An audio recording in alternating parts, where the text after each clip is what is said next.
This week on LCARA Ham Radio, we take a look at a local HAMfest here in Kentucky. The Cave City HAMfest, sponsored by the Mammoth Cave Amateur Radio Club. It's a great time to get members of your local club to hit some of the other HAMfests in your local area. And you never know, you might come home with something you've been wanting. This week on LCARA Ham Radio.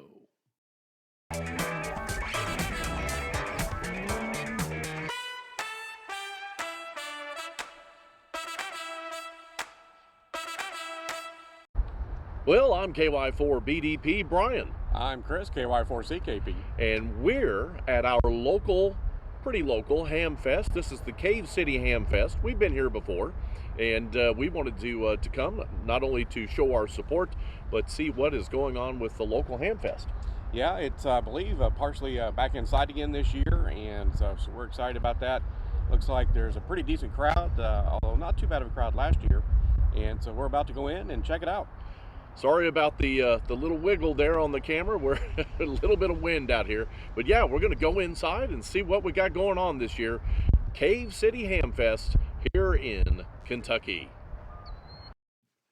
All right, so as we walk our way inside the building, one of the things I want to point out, and I'll try to put a link up in the top right corner there, is if you go look at last year's Cave City HAMfest, because of COVID restrictions, it had to be completely outdoors. And many people were wearing masks, as was the guidance at that time. This year, everybody's back indoors. And those who are probably susceptible to COVID are probably still wearing a mask here and there. But you'll notice things are pretty much back to normal in our area. Of course, hams are pretty resilient folks, but they are, on average, a little bit older, so they do need to take care of themselves. But as you look around the room here, there are a lot of tables with gear. And one of the things that I really failed to appreciate early on when I got into ham radio were that HAMfests, and specifically the ability to purchase and sell gear, is really important because people accumulate gear because they use it, and then as they grow out of it or they purchase something maybe that's a little better or fits their needs a little bit more, they get something else, and now they've got some gear they don't have or they don't need. So a HAMfest is a great place to go and sell the gear that you've got. And in many times, if you're a new ham person, you don't need to buy the latest radio. There's a lot of good radios out there to help you learn what all the buttons do, what all the knobs do, and so on. And coming to a HAMfest, you're usually going to get a pretty good deal. Not to say you shouldn't shop a little bit and see if there's more than one model of a ham radio that you might want and see who can do you a better deal. But at the same time, you're probably going to get a pretty good deal. Now, I always like showing these tables at the local HAMfest because I can't tell you how many times we've needed a connector or an adapter. These HAMfests are perfect for getting a lot of little doodads, adapters, connectors of any kind. And as you see here at the Comet booth, antennas galore. And you're always usually needing something. In fact, we've got an event coming up that we're going to be working pretty soon, and we're probably going to need an antenna or two. So this would be a perfect opportunity maybe to pick up one or two of those antennas.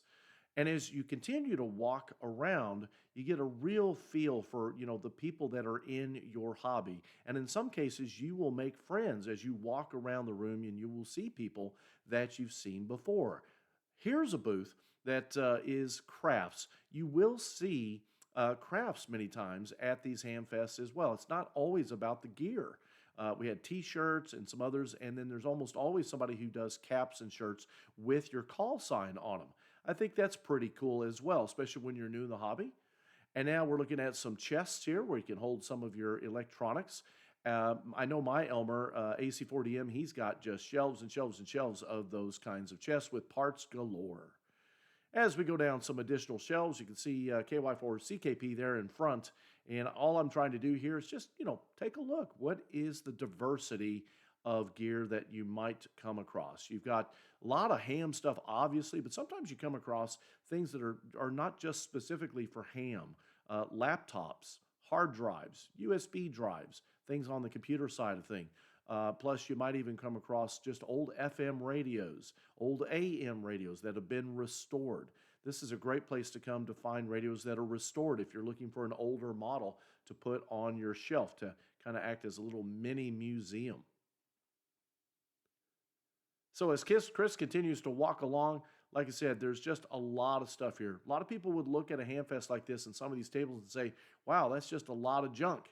It isn't. Again, one man's junk is another person's treasure, and hams are famous for taking older equipment and repurposing it for something else to bring new life to whatever it was that you didn't need anymore, but somebody else can bring new life to it in a different way.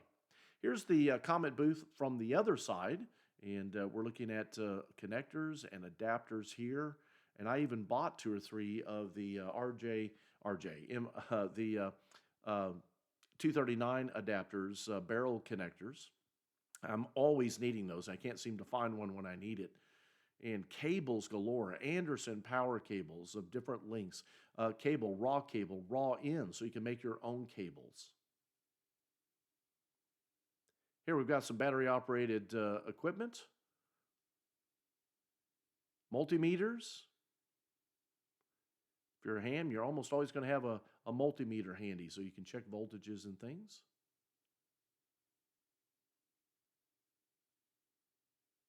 And the prices are almost always really reasonable. These folks are not looking to make a killing.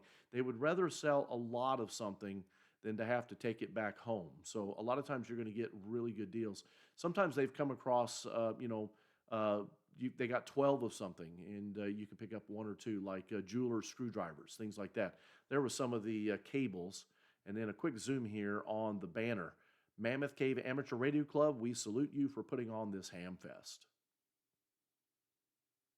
Now this is outdoors, and if you go back and look at the earlier video from last year, this is all they had. Not because they didn't want to be indoors, but because of local ordinance and COVID, they had to have everything outdoors. We got really lucky last year that it didn't rain. The rain went 1 mile north of this event last year. A little bit windy. It was a little bit windy today or this day as well, but it's March, so that's pretty much to be expected. A lot of times these tables out here are a little less expensive.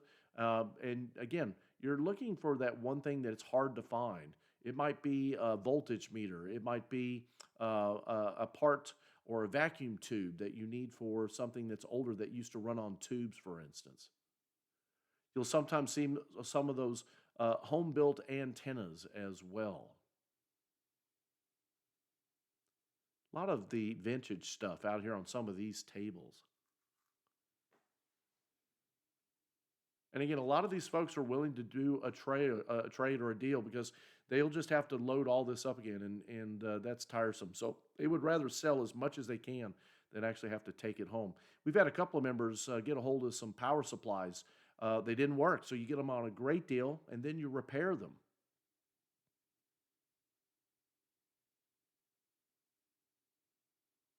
And then we'll switch over to the other side here in the outdoor pavilion. Look at some of the other gear, some nice microphones there. Here you can see folks working out of their vans.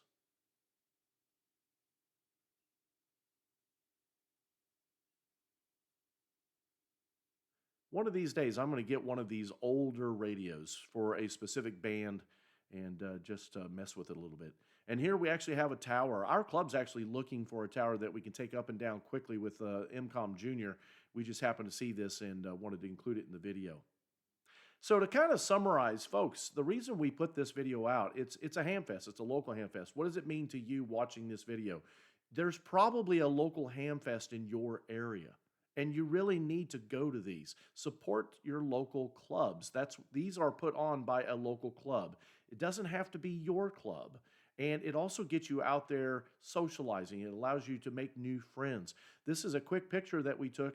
This is just members from our club. Take a look at that. I mean, when you have this kind of club participation going to another club's environment, another club's HAMfest, it's a great show of support. So get out there and visit some of those local HAMfests. It's not always about hamvention. Well, I'm KY4BDP Brian for the Lake Cumberland Amateur Radio Association.